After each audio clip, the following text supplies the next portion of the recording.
No syksy on mennyt vaihtelevasti pääsääntöisesti aika hyvin, mutta on ollut muutama notkahdus siellä ja pelillisesti ollaan kehitytty kyllä, ettei ole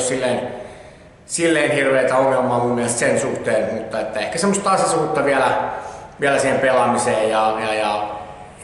sitä myötä varmaan sitten ne viimeisetkin pinnat, mitä tavallaan jäi vastustajalle, niin saadaan sitten ne kaavittua loppukaudesta itselle. No,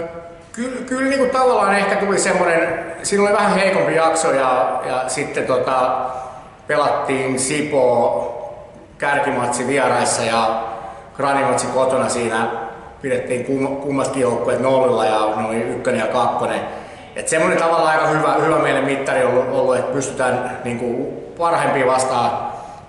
pelaamaan aika hyvin ja voitetaan laukaukset joka pelissä käytännössä ja sitten kuitenkin me ollaan edelleen, että kello on mennyt vähiten maaleja omiin, niin mä uskon, että se on se, mikä myös kantaa sitten keväälle pitkälle. No, meillä on aika paljon vaihtunut rosteri ja menty isolle ja pienelle miehistöltä, mutta sanotaan näin, että hyvä, että on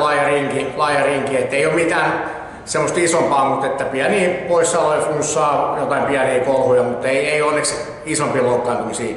siinä kellään, että niin sen suhteen varmaan ihan hyvä kevätkausi saadaan myös. No on se riittänyt joo, eikä siinä mitään. Sanotaan, että se olisi ehkä halunnut vähän enemmän tässä joulutauolla enemmän reenaa, mutta tuossa tietysti pelaajien arkijutut ja muut vähän pistää vastaan, että katsottiin parhaaksi, että otetaan vähän levon kannalta tää ja lähdetään sitten tammikuun alusta taas uudestaan työtään. Tavoitteet oli silloin, kun viimeksi puhuttiin, niin että ollaan 3 joukossa runkosarjassa ja nyt ollaan tietysti kolmas ja finaalipaikkahan oli vielä minimitavoite, mutta kyllä se silleen niin siis tavallaan, että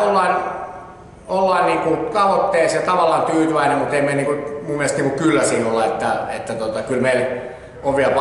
paljon mitä me pystytään parantamaan ja sitä kautta meidän peli paranee, että ihan varmasti on vielä yksi vaihe lisää meillä.